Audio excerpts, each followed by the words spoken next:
What is going on, everyone? Welcome to another episode of Yammy Noob. Today we are taking a look at some of the most overly dramatic YouTube comments that we have received. We thought that this one would be a lot of fun to do because we get so many ridiculous things on YouTube. Yeah, a lot of great comments. And a lot of really silly stuff on YouTube. And this video is actually looking a little bit different for you guys because we were filming this live during the Yamcast. If you guys want to check that out, join over on the Discord server on yammynoob.co. It's actually going to be at the end of the Yamcast coming out tomorrow. You guys can check that out as well. But for today, let's get into these ridiculous YouTube comments. All right, so on the No Nonsense Beginner Bikes video, someone said, "Why does Yammy hate the CBR 500? I'm genuinely curious considering I've thought about getting a bike someday, and that was an option." And then someone replied saying it was too boring for him, meaning too safe, haha. This guy or girl says, "I chose mine simply because it doesn't look like a beginner bike, sort of.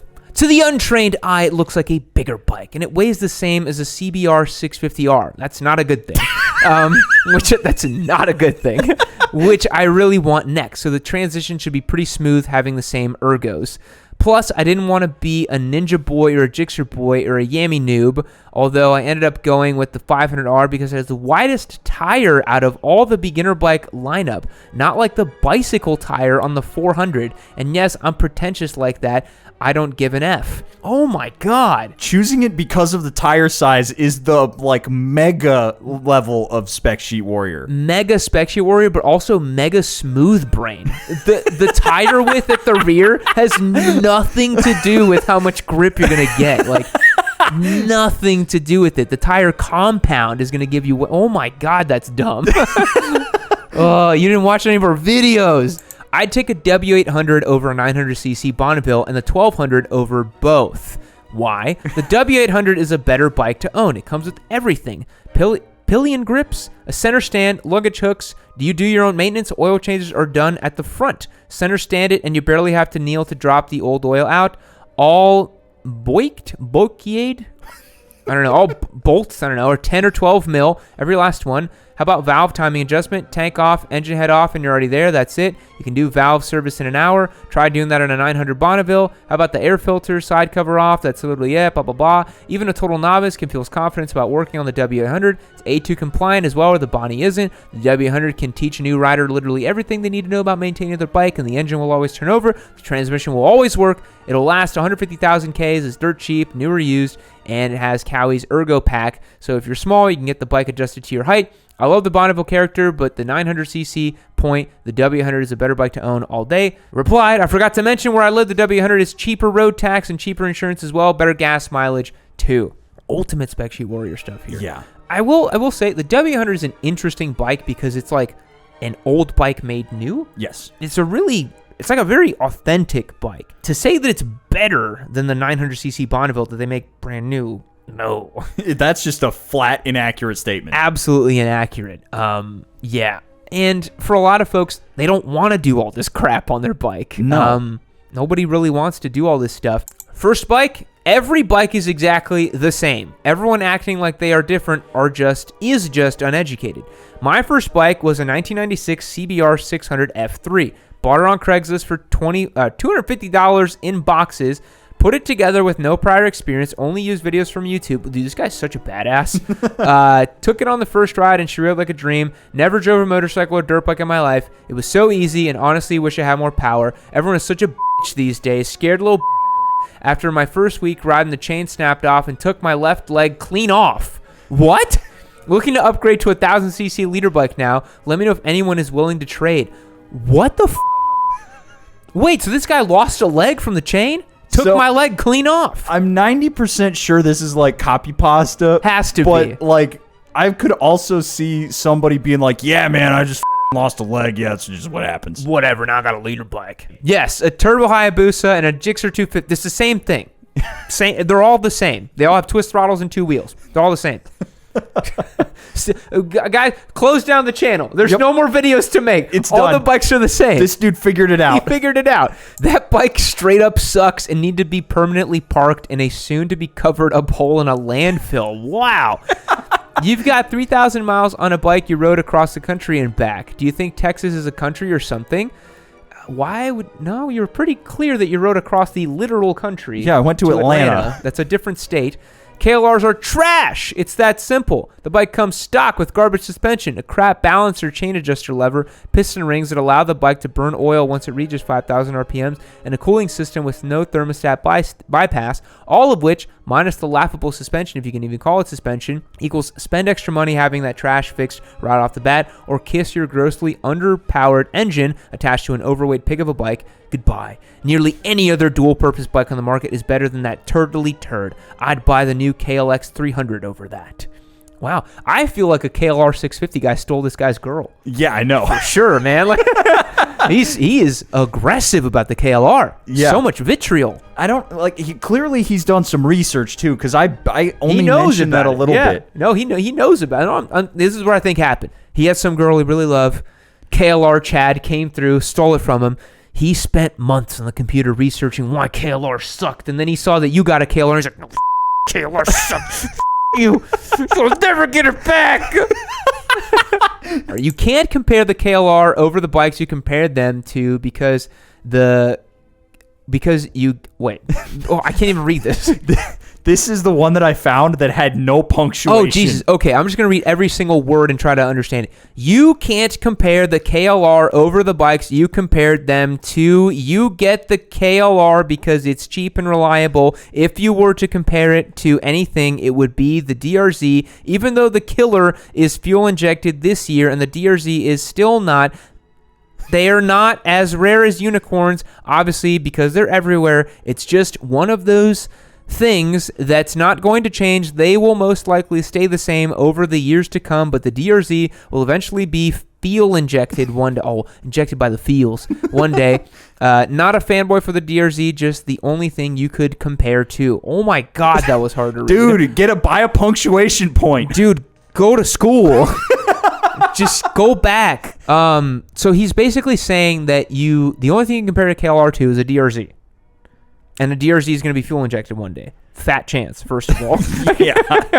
You're banking on a different Suzuki than we are. Yeah. Oh my God.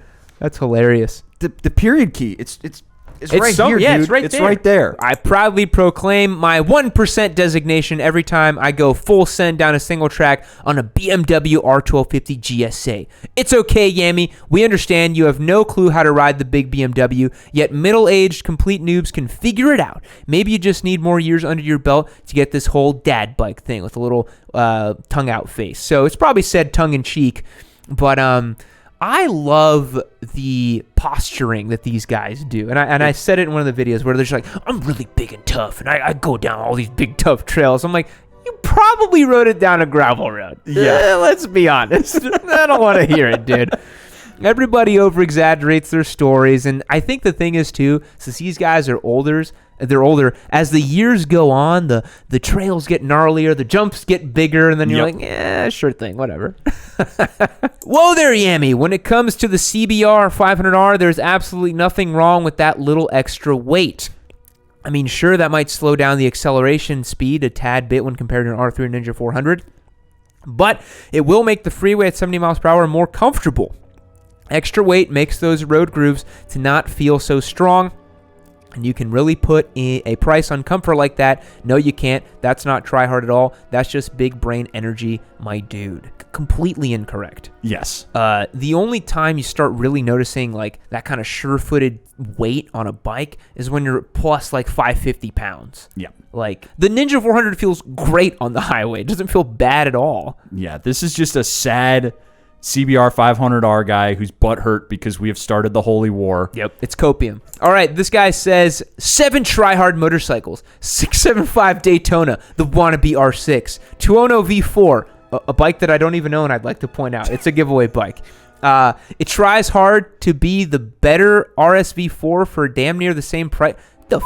It doesn't try to be an RSV4. It is an RSV4. It doesn't try to be one at all. It just has a handlebar. Pan America tries hard to be the GS minus the reliability, minus the comfort, minus the high mileage make. We know that he owns a GS now. We know that. Ducati Desert Sled. It tries hard to be the original R80 GS. Not really.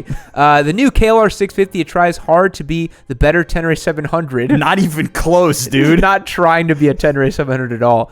MV Agusta Brutale. Does he think we have one of those? We did at one point. It tries hard to be as good as the Ducati Street Fighter of the same price range. Harley Livewire tries hard to be half as good as Energica RS 21.5 kilowatt hour bikes for the same price. So this guy, we must have put one of his bikes on the list because he just got a random melange of yammy new bikes that we own and also don't own. Like, we don't even have a Pan America in the shop. Or Livewire. Yeah, we just or rode Livewire. it once. We heard it once, we're like, this is pretty cool. And he's like, no, you. My favorite are the salty comments like 30 minutes after a video's gone live, where I'm just like, you must be a super fan because the video just went live. Yeah. You know, like, why are you here? This just went live. You mock the Versus while I hold in high regard. It is the closest I can to the amazing Yam TDM 850. Yamaha TDM 850. I'm not familiar with that one. A bike that did everything well, as the American press fell all over themselves trying to figure out what it was. Who cares? That bike worked everywhere. I put 100K miles on each of 3 TDM 850s and 27 track days. Hell, mine could swim. The TDM might make your last. The Versus is the closest I can find to my beloved TDM. Don't even suggest that Super Tenere. It was weak and conformist. Conformist. I'm going to look it up here on the old Surface. It's What like is this thing. It's like an ancient Versus. Is it? No, it's a parallel twin. It's like, this is just straight up a Super 10. Right? Okay, so the dude just bought a Super 10. It's an 850 Super 10. Yeah. Feels like a little sport touring thing. The person who made this video hits my list as Nerd of the Year. What can be more nerdy than a nerd putting down other nerds?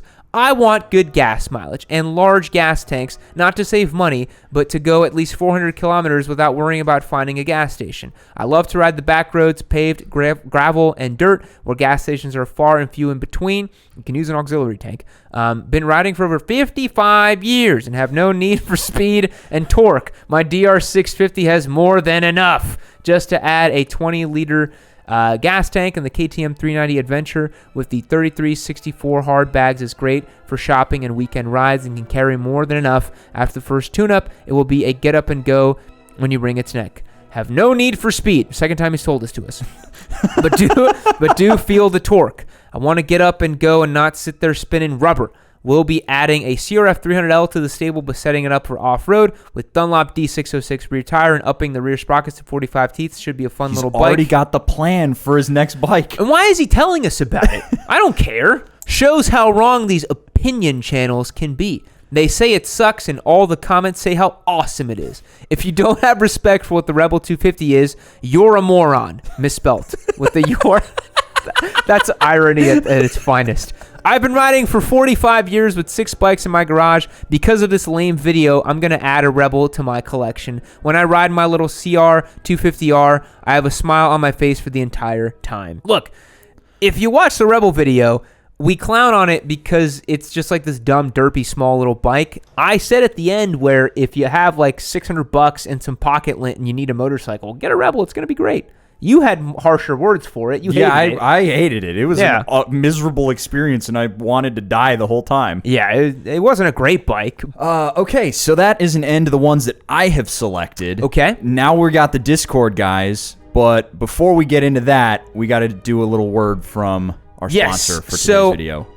Sponsor for today's video are the good folks over at Cardo. Now, Cardo makes the best-in-class communicator, OG communicator. If you guys didn't know, there are choice of communicators going on over 4 years at this point. Spite's been using them since before he even joined up here on the channel, which at this point has been 2.5 years. Holy crap. Time flies. Cardo literally invented the category. We love work with them. We think they're great. They've got a ton of different options, starting at as little as $100 for a Spirit line that they make nowadays, which is a great value. And they've got the brand new Fancy Pants Edge coming out soon, which we already have and we've been playing with, right? Yeah, so my helmet is actually set up to accept an Edge right now. Yeah. I just put my Slim back on there because I love the nice Slim package on there. Yeah, you got the Slim and the Edge on the side. You're going to be communicating with yourself over there on your phone. Yeah, I can really get into some, time loops here. And just, I can listen to Yammy Noob on repeat. Or you can speak into the mic and it'll just create a feedback loop and you just listen to that while you ride. Just a horrible, grating feedback sound.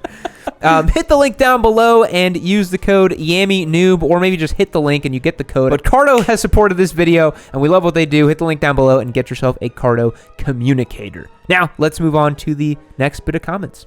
Just a guy says, all crotch rockets are try-hard bikes, and with a bunch of little middle fingers. Typical squid energy. If you're squidding, you're probably on a crotch rocket, or you just like one of those weird Dyna guys that's like sad that your Dyna got dusted up.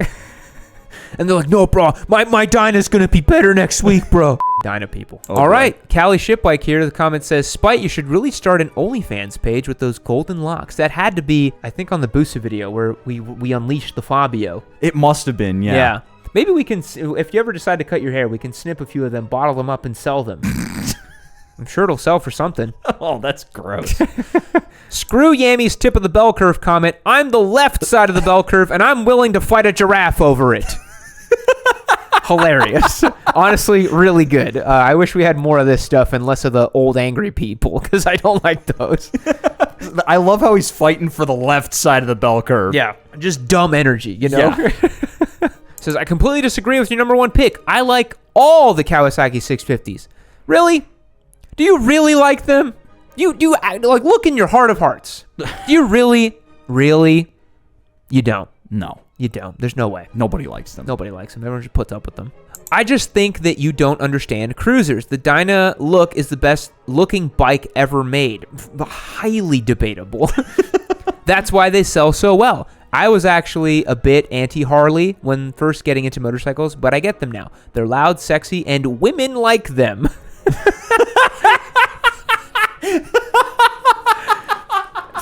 Tell me you're a virgin without telling me you're a virgin. Oh, here we go. Full Metal Corgi.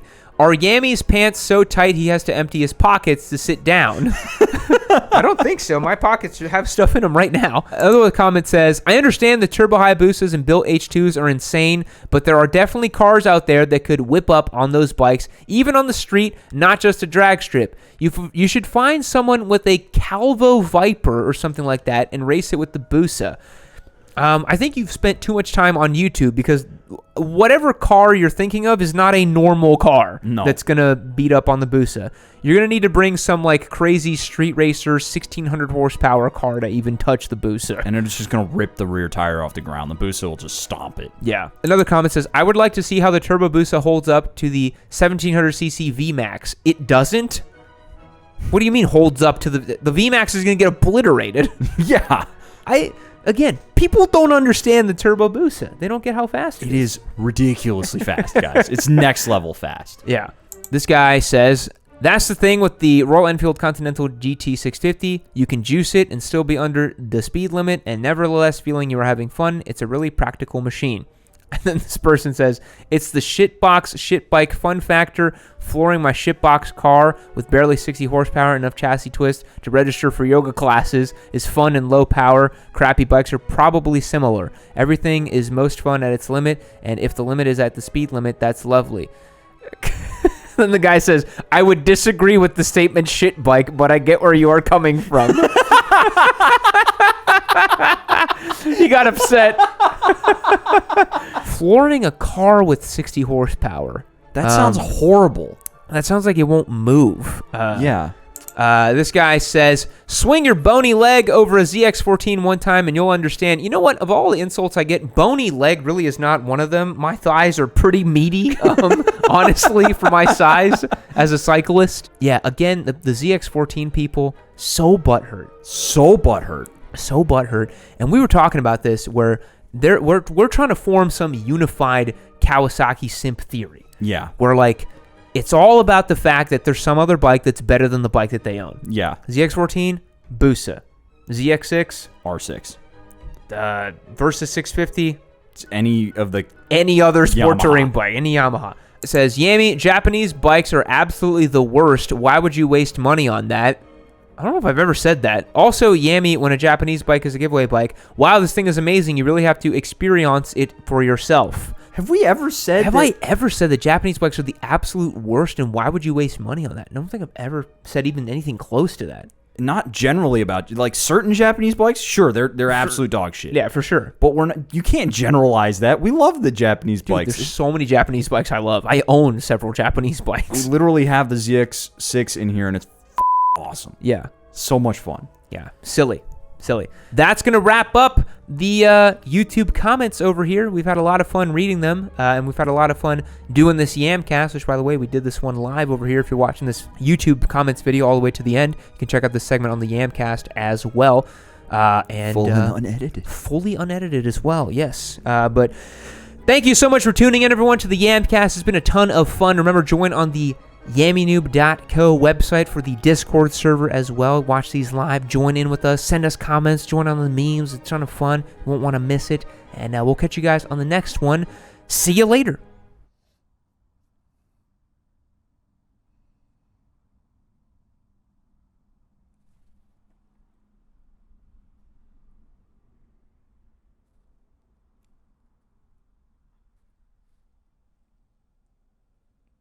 Keep watching Yammy Noob!